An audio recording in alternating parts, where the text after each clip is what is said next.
Halo guys, welcome back to my channel. Jadi hari ini seperti biasa gue mau memberikan review pertandingan 16 besar kemarin, yaitu Prancis melawan Polandia dan Inggris melawan Senegal.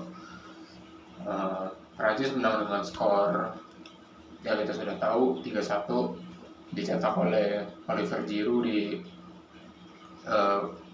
hampir babak pertama selesai, yaitu di menit 44.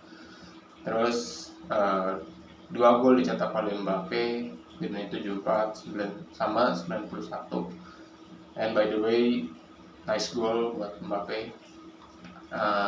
Terakhir dicetak oleh Robert Lewandowski di Polandia lewat titik putih atau penalti. Dan Inggris menang dengan skor 3-0, menang dengan skor telak. Dicetak oleh Jordan Henderson di menit 38, dicetak oleh Harry Kane di menit 45 plus 3 berarti 48. Dan Bukayo Saka di menit 57. So ya, jadi kemarin itu gue nonton Perancis melawan Polandia di jadi gue bakal memberikan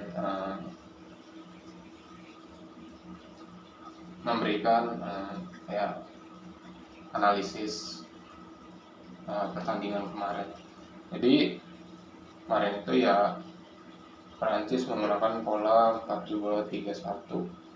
Ya Kunde di sayap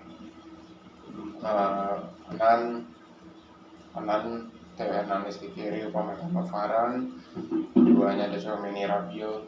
Terus di sini ada Griezmann di sayap ada Mbappe sama Dembele, dan terakhir ada Giroud. Jadi laporan dia menggunakan pola 4-1-4-1 sama aja. 4-1-4-1. Ya, Polandia menggunakan pola 4-1-4-1. Jadi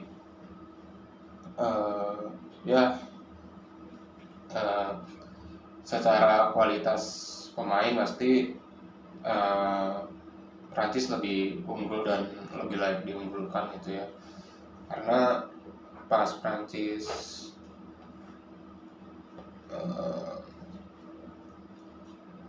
posisinya bertahan, dia menggunakan pola yang sama, yaitu 4-2-3-1 4-2-3-1. Jadi ya kalau proses sebenarnya Prancis kalau menurut gua main cukup bagus gitu ya, Tchouaméni dan lain-lainnya gitu main cukup bagus, dan sampai proses terjadinya gol di babak pertama Olivier Giroud karena Mbappe sini, misalnya di sini back Polandia, di sini Giroud, si Mbappe beri terobosan di sini back Polandia gagal untuk mengawal pergerakan Olivier Giroud, dan dia akhirnya cetak gol gitu. Ya, jadi di babak pertama menurut gua Polandia cukup bermain dengan bertahan gitu ya, tapi beberapa ya mungkin setengah peluang atau berapa peluang gitu ya, mereka bisa cetak gol sebenarnya, tapi Flores lagi bagus dan back juga lagi bagus gitu. Dan menurut gua Polandia terlalu digendong sama Lewandowski, dan kita semua tahu kalau sepak bola itu kan 11 melawan 11, bukan 1 melawan 11. Ya nggak bisa ketika satu tim itu bergantung kepada satu pemain doang. Lewandowski butuh supply, Lewandowski butuh umpan-umpan gitu, karena dia itu kan bener-bener real striker gitu, mungkin bisa dibilang striker terbaik itu saat ini gitu. Ya jadi di babak pertama Prancis memang naik unggul. Gue juga melihat Polandia awal-awal long ball, langsung long ball gitu, karena pasti mereka incernya Lewandowski gitu. Ya jadi babak pertama seperti itu. Di babak kedua Prancis tetap main sama gitu ya, main dengan kayak ngepres dan lainnya gitu. Tapi Polandia itu kan butuh gol ya, jadi mereka terpaksa untuk bermain cukup terbuka gitu ya. Dan disitulah pasti kan banyak ruang-ruang yang dieksplor, banyak ruang-ruang yang dimanfaatkan sama Mbappe, Dembele, Griezmann dan lain-lainnya gitu. Dan akhirnya gol kedua itu terjadi karena counter attack. Dembele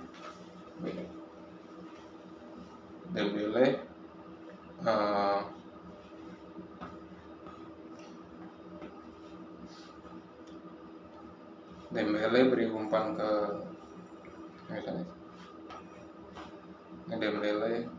Mbappe, dan Mbappe itu pinter banget ya, karena Mbappe itu ambilnya itu bener-bener pojok atas sampai si kipernya Lewandowski, si Chesney nggak bisa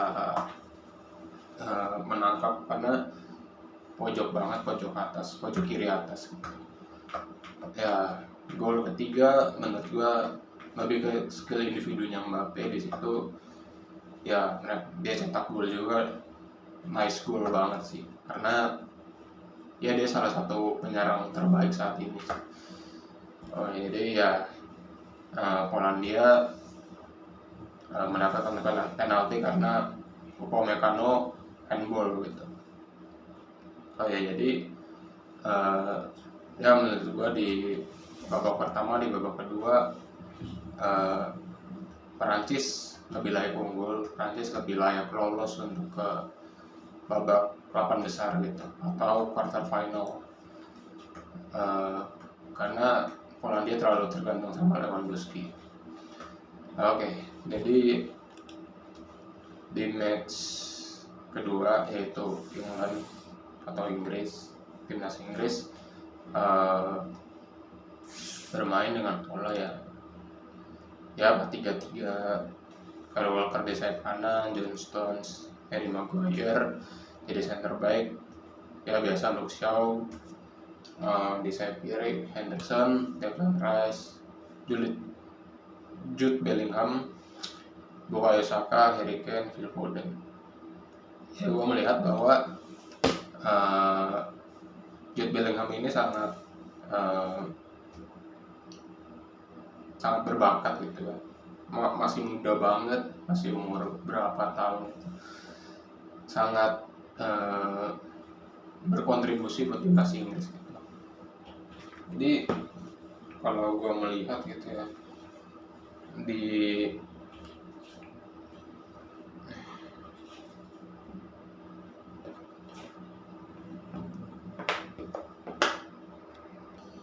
timnas Inggris memainkan dengan 4-3-3 ya, Declan Rice jadi DM, Henderson di sini, Jude Bellingham di sini. Jadi yang gue sorotin tuh Bellingham ya, karena gini, pas gol pertama itu terjadi karena Bellingham lagi bawa bola di sini, tiba-tiba pemain Senegal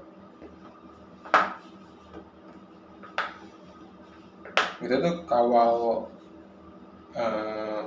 Bellingham. Nah itu gue bingung kenapa harus 4 pemain yang perlu jaga dia, karena Henderson itu kan pasti kan masuk ke areanya sini, otomatis nggak ada yang kawal gitu. Memang saya ada yang kawal tapi jaraknya kan agak jauh gitu loh, dan Bellingham passing ke ini emang ini sebenarnya mau nutup gitu tapi telat gitu ya, makanya disuitin sama Henderson dan gol pertama terjadi gitu. Karena ya justru sebagai pemain lu tuh nggak boleh fokus ke satu pemain dulu, karena ketika 4 back numpuk ini siapa yang mau nge-cover, apalagi gue melihat bahwa Bukayo Saka itu sangat kosong di sini. Bukayo Saka itu sangat open dan Bellingham punya dua opsi, antara passing ke Henderson atau passing ke Bukayo Saka. Jadi ya gol pertama terjadi, it's happen dalam sepak bola, dan gol kedua Harry Kane. Anyway, gol pertama Harry Kane di Piala Dunia kali ini di menit 48, di situ terjadi counter attack ya dari Bellingham juga dari tengah. Bellingham passing ke Foden, Harry Kane bener-bener kosong di sini, nggak ada yang jaga dan terjadi gol. Back Senegal selalu lengah gitu, maksudnya terlambat untuk menutup pergerakan dari Harry Kane dan tadi Harry Kane sama Henderson tadi. Oke, jadi di babak pertama skornya 2-0, dan babak kedua pasti mental pemain Senegal pasti drop karena udah tertinggal 2 gol gitu. Ya memang sebenarnya sangat bisa gitu ya, lo kebobolan 2, lo cetak 3 gol, lo bisa menang pertandingan gitu. Tapi pasti pemain Senegal drop pemainnya, dan Senegal sebenarnya nggak jelek-jelek banget gitu ya. Ada di Ismail Yassar, terus Bedia gitu, ada Kolido Koulibaly sebagai center back gitu. Tapi di atas kertas memang sih Inggris lebih layak diunggulkan karena pemainnya lebih berkualitas. Sebenarnya Senegal juga nggak bertahan sih, tapi Senegal tuh cukup ngepres awal-awal, tapi ya kualitasnya, dan sebenarnya ya tanpa Sadio Mane menurut gua cukup pengaruh banget sih. Jadi di babak, karena waktu itu gue juga melihat lawan Belanda, di situ ya tanpa Mane sangat susah untuk cetak gol gitu. Di babak kedua ya Bukayo Saka cetak gol, berawal ya dari skill individu Phil Foden lewatin satu pemain, dan Bukayo Saka golin bener-bener kosong juga. Mungkin seperti di babak seperti golnya Harry Kane, tapi lebih beda aja cara golnya terjadi, proses golnya cukup beda. Oke, jadi segitu aja paling buat reviewnya. Jadi ya gue mau bilang kalau di 8 besar nanti yang udah pasti lolos itu ada Belanda, Argentina, Inggris, dan Prancis. Belanda akan melawan Argentina, Prancis akan melawan Inggris. Nah di sini Prancis melawan Inggris ini cukup seru karena di atas kertas pemainnya cukup berkualitas semua, pemainnya cukup bintang semua. Kalau di Inggris banyak pemain dari Liga Inggris, kalau di Prancis mungkin banyak dari pemain luar, tapi ya kita semua tahu kalau mereka semua juga bintang, seperti kayak Mbappe, Dembele, Harry Kane, Jude Bellingham, Declan Rice, dan lain-lainnya lah. Ya, di apakah Prancis akan bisa lolos ke empat besar atau Inggris yang akan lolos ke empat besar. Kalau menurut gue dia sama seperti video sebelumnya gue bilang Belanda Argentina cukup 50-50 match karena Argentina masih tergantung sama Messi gitu. Messi itu kayak apa ya, motornya Argentina gitu, yang banyak berkontribusi buat Argentina. Dan ya di atas kertas sih sangat seru ya, Inggris ketemu Prancis, Inggris ketemu juara bertahan. Ya kita lihat saja nanti apakah Prancis yang lolos atau Inggris yang lolos.